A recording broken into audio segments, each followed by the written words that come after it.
शंभू जी के घर में खुशियों का माहौल था। आज उनके बेटे राकेश की शादी विनीता से हुई थी और बहू ने पहली बार घर में कदम रखा था। जुग जुग जियो बेटा। हमेशा खुश रहो। और किसी भी अन्य माता पिता की तरह ये लम्हा भी उनकी जिंदगी का यादगार लम्हा था। उन्हें उम्मीद थी कि बहू के रूप में लक्ष्मी स्वयं उनके घर आएगी। शंभू जी एक ट्रक ड्राइवर थे और उनका बेटा भी ट्रक ही चलाता था। वो दोनों एक ही कंपनी के ट्रक चलाते थे। दोनों को महीने के 15-15 हजार मिला करते थे। बेटा, अब तुझे कोई और नौकरी करनी चाहिए। अब तेरी शादी हो गई है, तुझे अपने भविष्य की सोचनी चाहिए। पापा, मैंने कई और जगह पता किया है, पर सब जगह पगार कम ही है। वो तो है, भला ट्रक ड्राइवर को कोई 15,000 के ऊपर पैसे क्यों देगा? बापूजी, मैं सोच रही थी कि आप भी सालों से ट्रक चला रहे हैं और ये भी, तो क्यों ना आप अपना खुद का ट्रक खरीद ले। उससे चलाने से तो मुनाफा ज्यादा होगा। मुनाफा तो होगा बेटा, पर ट्रक खरीदने के लिए पैसे कहाँ से आएंगे? अगर हम बचत करना शुरू कर दे तो? बिटिया, हम पहले से ही बचत कर रहे हैं और अब तक हमने 5 लाख रुपए बचा लिए हैं, पर ट्रक के डाउन पेमेंट में भी 10 लाख रुपए लगते हैं। इतना बचत करने में तो कई और बरस लग जाएंगे। बाबूजी, अगर 5 लाख रुपयों का इंतजाम हो जाए तो? इतने पैसे कहाँ से आएंगे? विनीता दौड़ के अपने कमरे में गई और अपने सारे गहने लेकर लौटी।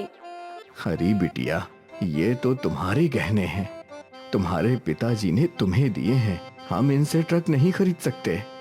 क्यों बाबूजी, मैं भी तो आपकी बेटी हूँ और मैं चाहती हूँ कि हमारे परिवार का भला हो। इसमें गलत ही क्या है बाबूजी? तेरी सोच अच्छी है बेटा, पर मैं ये गहने नहीं ले सकता। अरे जानकी, अब तू ही अपनी बहू को समझा।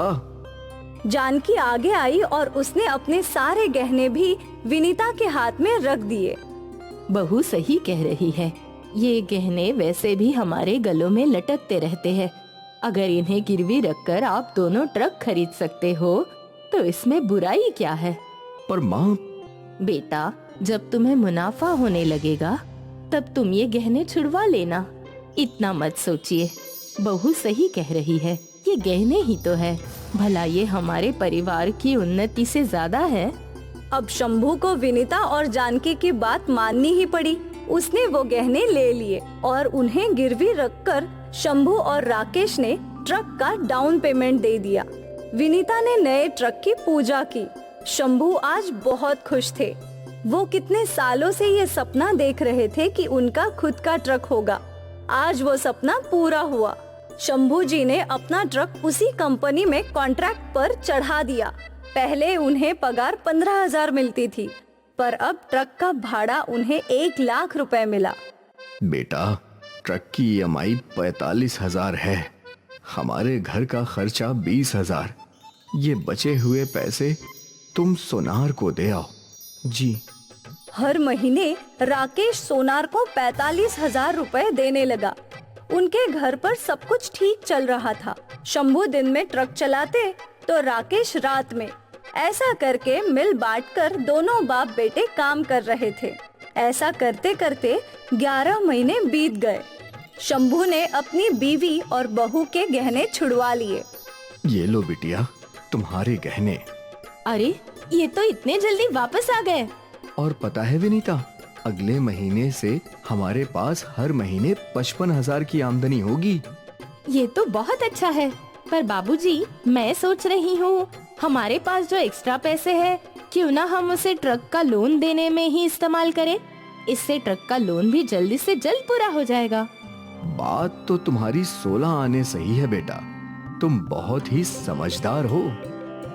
अगले महीने से शंभू जी ने ट्रक के लोन में ज्यादा पैसे भरने शुरू कर दिया। ऐसे देखते ही देखते 1 साल बीत गया। ट्रक का पूरा लोन खत्म हो गया। सोचा नहीं था कि इतनी जल्दी हम ट्रक का लोन खत्म कर पाएंगे। बिटिया, ये सब तुम्हारी समझदारी से हुआ है। बाबूजी, मेरे पास एक और आइडिया है। कैसा आइडिया? अब जब हमारे पास हर महीने 80,000 ज्यादा है, तो क्यों ना हम और एक ट्रक खरीद ले। हाँ, शंभू को यह आइडिया भी पसंद आया। कुछ दिनों बाद शंभू ने दूसरा ट्रक खरीदा। इसे भी गोडाउन में कॉन्ट्रैक्ट पर लगा दिया। अब वो महीने के 2 लाख रुपए कमा रहा था, जिसमें से 1.5 लाख वो नए ट्रक की लोन में दे रहा था। अरे बिटिया, हमको ये बताओ, तुम्हारे दिमाग में आइडिया आता कहाँ से है? अब ये तो हमको भी पता नहीं है बाबूजी। राकेश का भाग्य अच्छा है कि उसे तुम जैसी जीवन साथी मिली है। तुम साक्षात लक्ष्मी हो, लक्ष्मी। अगले कुछ महीनों में शंभू जी ने एक बंगला खरीद लिया। अब उनके कई ट्रक थे। अब वो कोई मामूली ड्राइवर नहीं, बल्कि एक ट्रक ट्रांसपोर्ट कंपनी के मालिक थे। अरे बाबूजी, आप ऑफिस जाते जाते मुझे छोड़ देंगे क्या? अरे बिटिया, पर मैं तो ऑफिस भी ट्रक में ही जाता हूँ। तू बाजार ट्रक में गई तो लोग हंसेंगे। हंसेंगे तो हंसने दो। जब आप ट्रक में ऑफिस जा सकते हैं, तो मैं ट्रक में बाजार क्यों नहीं जा सकती बाबूजी? और ज्यादा से ज्यादा लोग क्या बोलेंगे कि ट्रक कंपनी के मालिक की बहू ट्रक में सब्जियां खरीदती है ना, और मैं क्यों ना खरीदूं? इतने सारे ट्रक है हमारे। चल ठीक है, बैठ जा। शंभू जी अपनी बहू को बाजार भी ट्रक में ले गए। लोगों ने देखा, पर सारे शहर वाले जानते थे कि वो पैसे वाले हैं।